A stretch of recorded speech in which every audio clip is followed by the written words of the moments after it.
all the channels that we use as marketers, they seem to be evaporating before our eyes. I think there's going to be a lot to talk about this week. Let's dig in. Okay, so first and foremost, the moment you've all been waiting for.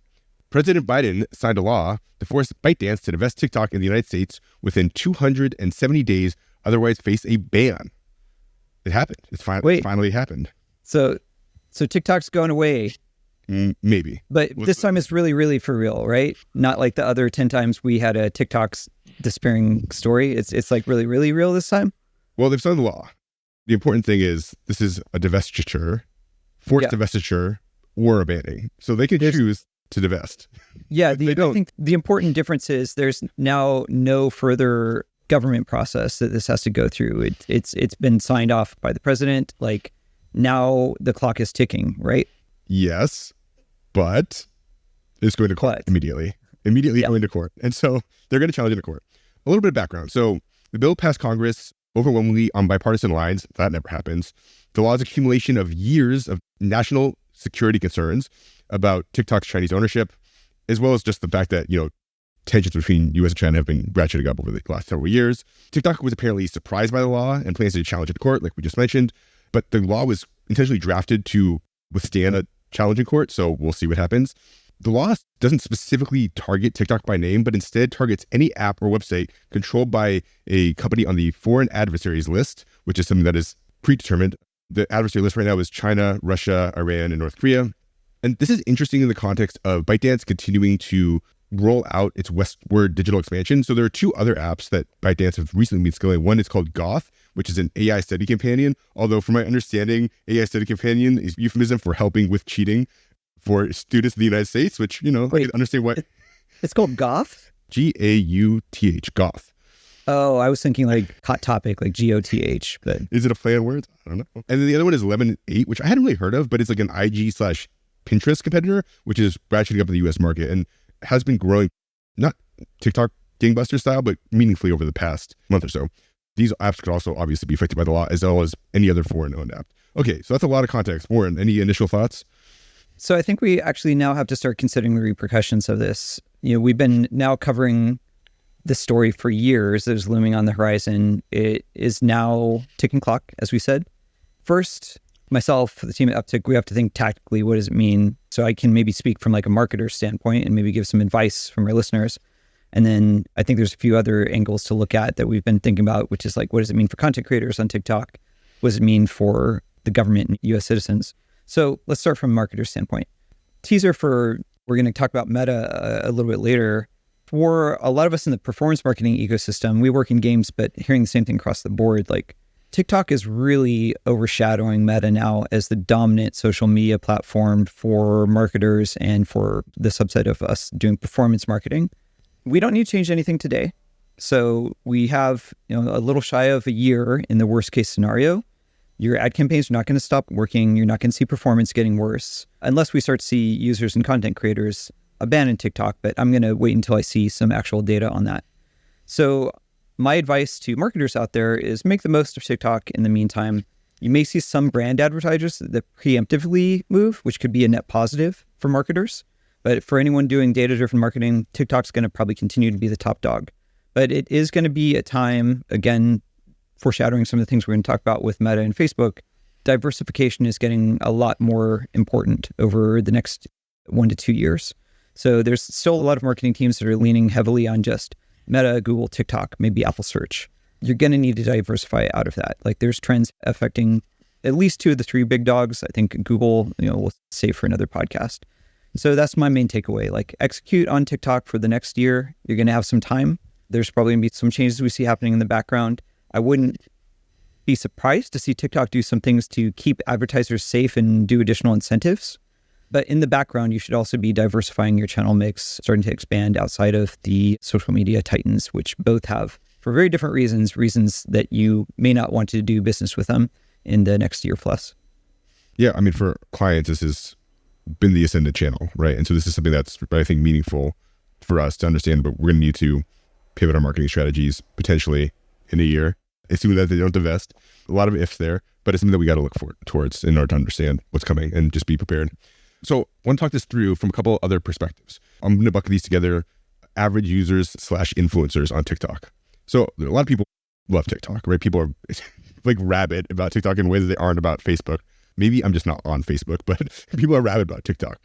And I think that it's going to be sad for the users who are predominantly on that platform, but it's not like we have a dearth of short form video platforms. I mean, to name just the ones on top of my head, Instagram, YouTube, Facebook, Reddit, X, all have competitive Snapchat, all have competitive short-term video products. Now, the argument, and I think this is fair, is the algorithm's not as good as TikTok. Mm-hmm. That's probably true. I think that is improving over time. I see Instagram and YouTube, the algorithms are improving drastically over time just because those are the ones that I use. But like, if you want short-term video content and you want to connect with your friends, there are other mediums to do that. Okay, so now let's get a little more nuance. Influencers, there are a non-zero amount of people who use TikTok as a vehicle for small business and to connect with their fans and have like brand deals and actually get a livelihood out of TikTok or use it as a UA channel, an organic UA channel. And it's assuming this investment doesn't go through and they get banned by the platforms, it's going to be unfortunate to lose a channel and that it will be damaging to some of these folks. I think the reality is if you're going to be a digital influencer, you have to understand that you can't be beholden to any platform. This has been true in the past of news companies used to rely on Facebook, and it's true of similarly on Twitter. Twitter used to distribute news articles a lot more than it does now.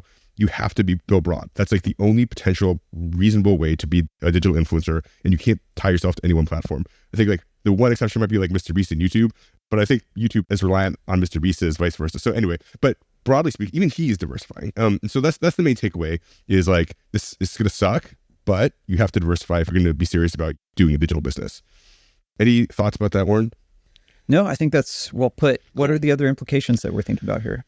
Yeah, the last thing is the government perspective. And I think that if you are put on the hat of the United States government, it's absolutely insane that it took the bill this long to pass. So the United States government clearly is seeing China as an adversary country, and it's insane to allow someone who you see as an adversary country to have a tool that is directly mind control for your youth opportunity. And you can say, oh, they don't do it, they're not manipulating people's public opinion. The reality is social media has a capacity to manipulate people's public opinion. And so I think that you have to take that in stride. There's also been several instances of people who have alleged with some facts behind them, or at least alleged and then shown evidence that TikTok has been abusive of people's privacy and used TikTok as a platform to manipulate public opinion. So if you want to know how the Chinese government thinks about this, look at what they've done. They've put up barriers and they don't let Facebook, Google, LinkedIn, Twitter in China, right? They just don't, because for them, they want to be able to control the digital ecosystem. This seems like, U.S. government perspective, it makes sense. So any other thoughts there? I mean, what do we think is going to happen? Let's make some predictions here. Let's get a little wild. My bet is that there's too much of an economic opportunity here for multiple stakeholders for them not to find a deal to continue to operate in the U.S. I think there's plenty of time to do so. So I don't see TikTok going away. I see them finding a way to divest, to make a standalone entity, just following the basic laws of capitalism. I think there's too many incentives to just have TikTok disappear. What are your thoughts, Sander, your predictions? Well, I think following the laws of capitalism, you're right. Unfortunately, ByteDance doesn't follow the laws of capitalism. So the Chinese government, the CCP has recently, a couple of years ago, passed a law, which is a foreign export control law, which says they have to sign off on specific subsets of digital assets before they're allowed to be sold to foreign entities.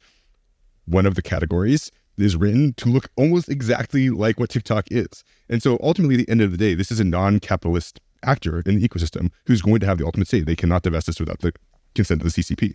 I have no specific insight into what the CCP is going to do, obviously. Mm-hmm. That's the wrench. The other side of this is like, do they divest only in the US and in, US superline markets and have a sort of a neutered version that they sell from the US and they keep it for the rest of the world? Do they say, no, screw it, we're going to just take the loss and piss off the youth? Like, I'm not sure what the nuance of it is. It's pretty complicated. Some of the analysts that I listen to, Scott Galloway, for one, he's like completely convinced that they're going to divest. And he's like, the number one buying opportunity for arbitrage right now is to buy TikTok stock, because they're going to divest. It's going to skyrocket. And he's right. That's true. But I have no insight here. No, I think that's right. And not to get into geopolitics, but even with your notes on, I think that's obviously China's not a capitalist government, but just thinking from first principles, would the Chinese government rather that they have at the least a very friendly, massive social media company that is a US-owned entity, or not have that? Again, just Occam's razor, like there's so many reasons for all parties that it makes more sense to keep TikTok available in the US than to just kind of kill it. Yeah. And one just small nuance, it doesn't even need to be US owned specifically. It just needs to be not one of the four countries named above, namely China. Right. And I'd be very surprised if Russia or Iran bought TikTok or someone from Russia bought TikTok. That would be a plot twist. Yeah.